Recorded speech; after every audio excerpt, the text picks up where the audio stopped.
black girl. Okay, so I'm really feeling this. I'm really loving this.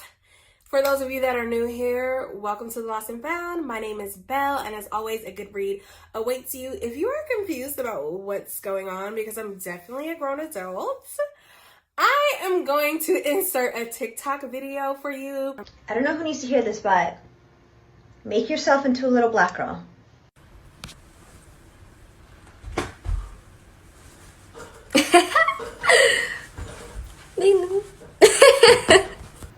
Turn yourself into the cute little black girl that you always wanted to be, but your mom said no because your mom wanted you to have straight hair to fit better into society.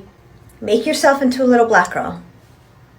I often do a lot of things that speak to or heal my inner child, and this is one of them. I just think it's pretty awesome. I also thought, wow, this was something I was going to wear all day and just be in my own life, that it was so fitting for this video, because the book I'm reviewing today is actually called Black Girls Must Die Exhausted. It had Black Girl in the title, so I was like, let's just keep this going and record this video. So that's where we are now. So the book Black Girls Must Die Exhausted is actually about the main character. Her name is Tabitha. She's named after her grandma, and we follow her in her adult life, finding out what it is like for her as a Black woman in media. She is a journalist, so all of that intersectionality.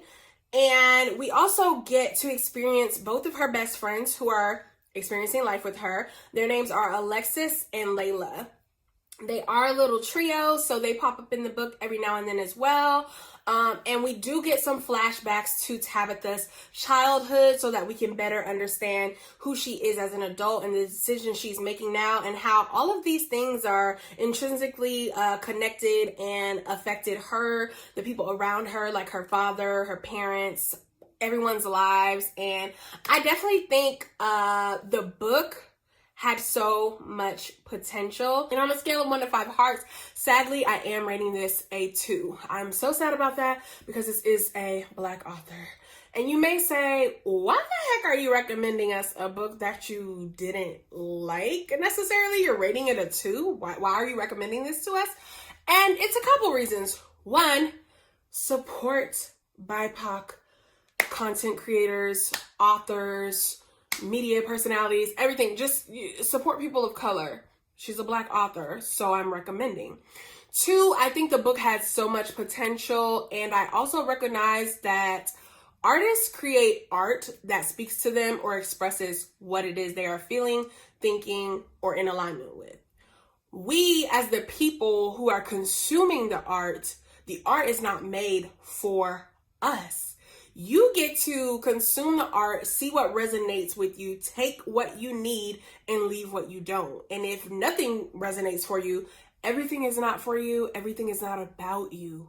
And so just because this missed the mark for me, I really believe it may very well hit the mark for a lot of Black women. They might actually really like it. So that's another reason I'm recommending. I'm so used to loving the main characters or the main couple. I actually dislike them both. I actually dislike them both. I was very much confused. So let's get into that. The title says Black Girls Must Die Exhausted. And so just from reading the title, I didn't read the back of the book or anything, just from reading the title, I truly thought the book was going to be about all the things Black girls go through or are expected to do, the ways that they're raised. I thought it was going to be about the Black collective. Like, I knew it was going to be about the main character, but I thought they were going to draw parallels to the Black community, us girls as a collective. And they really did it. Like, maybe like 2 or 3 times they missed the mark. Like, there were so many opportunities to tie back to why Black girls must die exhausted. So we're about to get into that. But I also want to say Tabitha's father was biracial, and his mother, whom Tabby was named after, was a white woman. Not a Black woman. And that's fine. But the Black girls must die exhausted phrase came from her white grandmother as an astute observation on the outside looking in. And I even felt like that was a miss. I don't know. I don't know what I want to say because I wasn't triggered. And also people are not responsible for your triggers. Like that's your own thing. But it was borderline stereotypical for me just because the Black, so here we go. The biracial dad who identifies as Black is married to Tabby's Black mom, cheats on her with a white woman, starts a new family, and leaves them. You also find out later in life that his father, who was a Black man, was a drunk who assaulted both of them. I believe both the mother and the son.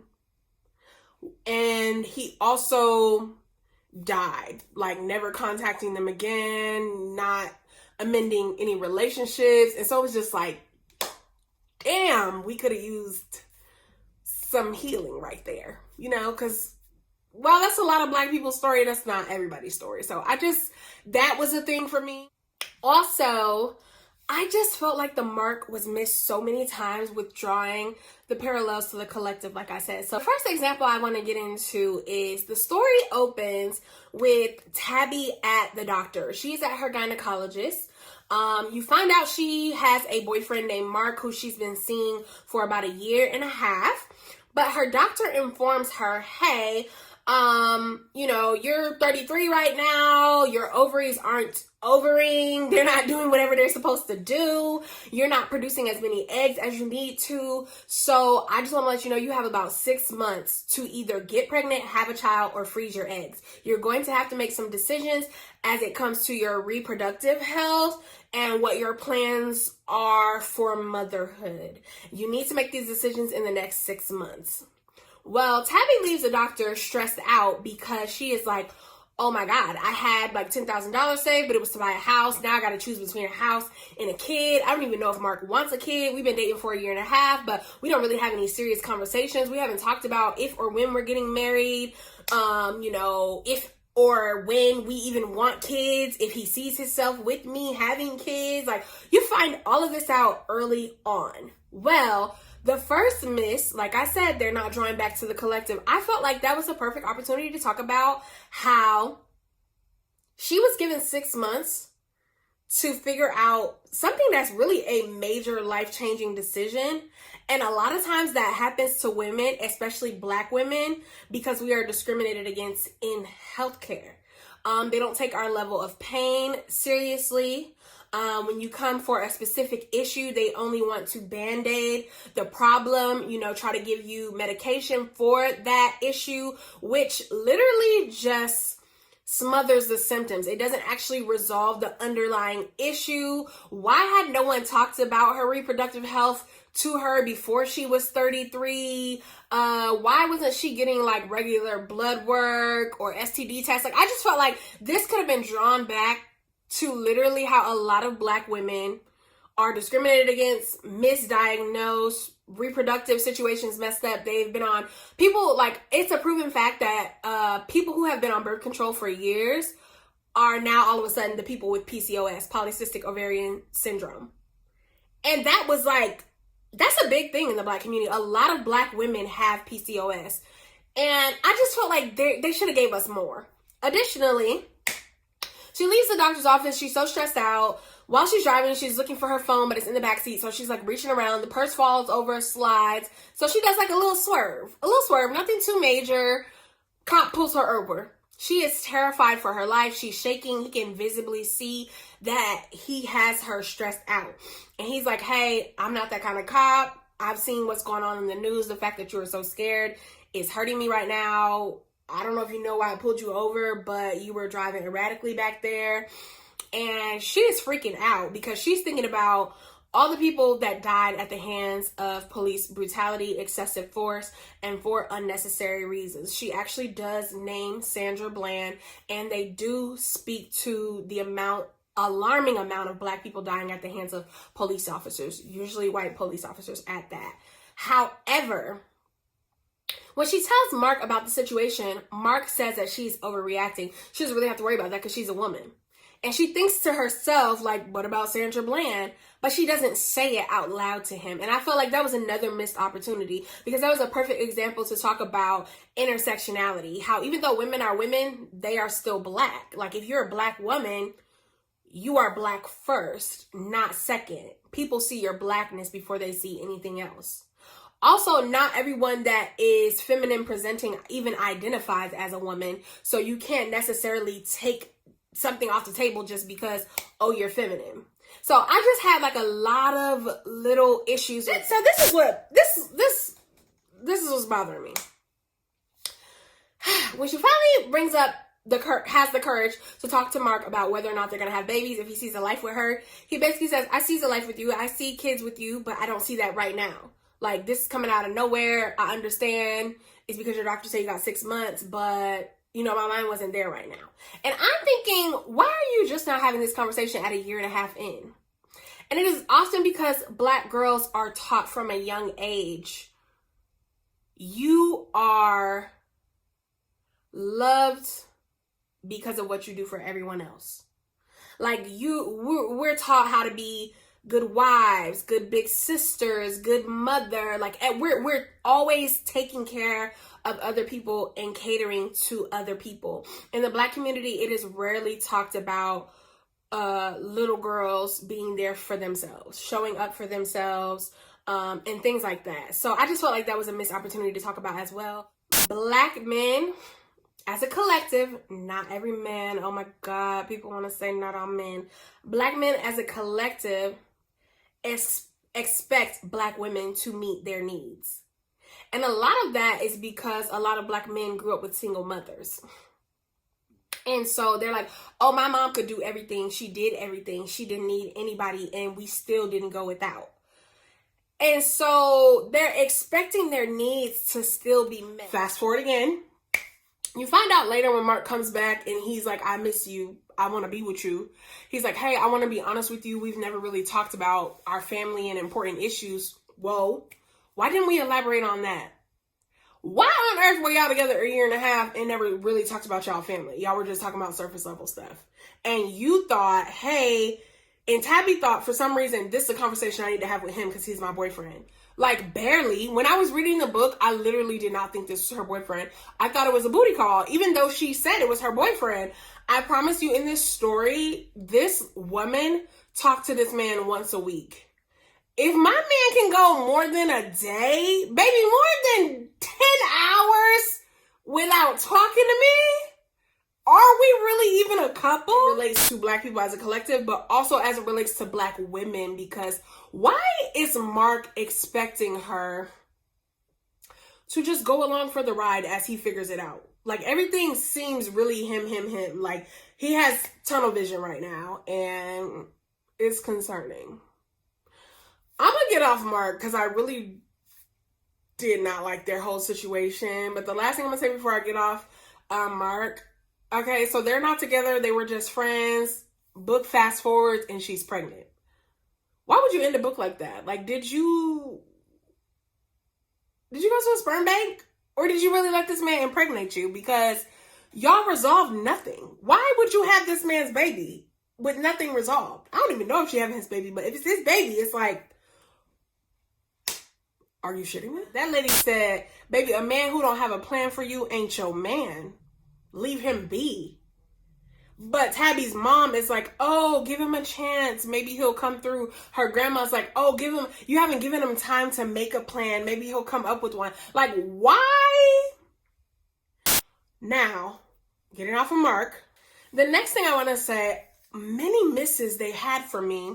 So Tabby and her best friend Layla feel like Alexis has always been like a bougie, judgmental, whatever, because she married her high school sweetheart, even though he was cheating on her and gave her STDs when they were a kid. Like, why didn't we elaborate on that? Because Black women often stay with men who are out here giving them STDs and disrespecting them. Why? Why didn't we elaborate on that as a collective and self-worth and putting yourself first and loving yourself more, and you know, how many chances does a man like? That was a miss. That was a big miss. But also remember the 33. So all these things are bothering me. Tabby and Layla have decided that Alexis and her husband like are always putting on, and Alexis thinks she better than everybody because she got a man and he got her a big rock and she drives a Mercedes and whatever else she got going on. And it's just like, if you guys feel this way about your best friend, why are there no practicing of healthy communication and setting boundaries in this story at 33?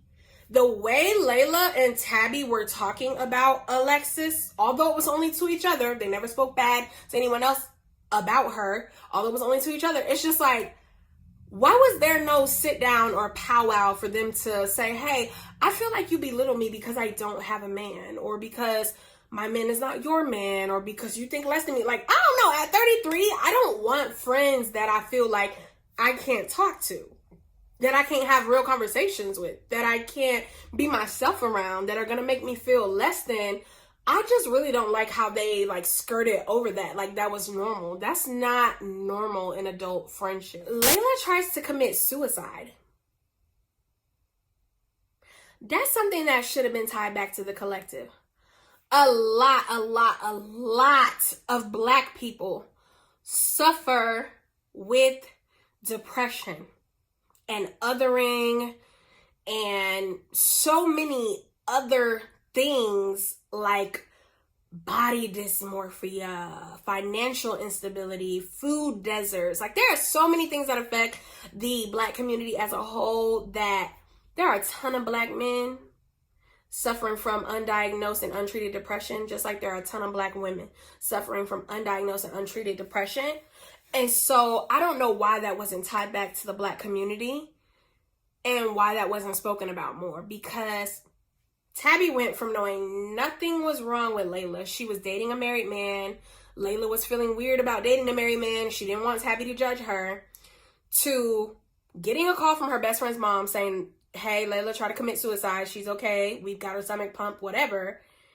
And Tabby's like, okay, you know, like, what was really going on? And the mom tells her, Layla got laid off her job, couldn't afford to keep her place. She moved back in with her parents. She's been living with her parents this whole time. Like, why was all of this going on with your quote-unquote best friend? And you knew none of this. The only thing she felt comfortable talking to you about was the fact that she was jumping on a married peen-peen. This is very disappointing for me, because I wanted some healing. I wanted some Black collective healing from this book. I wanted some sisterhood. I wanted a lot more than I got, and that's why it was a miss for me. Just the title of the book led me to believe that we were going to find out why Black girls were exhausted as a collective, and that we were going to get some healing, because that's usually how books work. There's a climax, and then, you know, healing, or the happily ever after, or whatever. And then there were also some things that were just very much unnecessary. So Tabby gets a promotion. The boss tells her, I want to have a side meeting with you. They have the meeting and he says, hey, I want to let you know you didn't earn this promotion. Mark really deserved the promotion. But Mark is a dime a dozen. He has a regular, everyday perspective. Everyone has his perspective. I like what you bring to the table, how you change the narrative. You go deeper into your stories. I just feel like you need a voice. You need to learn to speak up for yourself and prove to me that you were worthy of the position. And that's what I already know, but I just feel like you need to prove it to me. And she gets offended and says, did you hire me because I'm Black?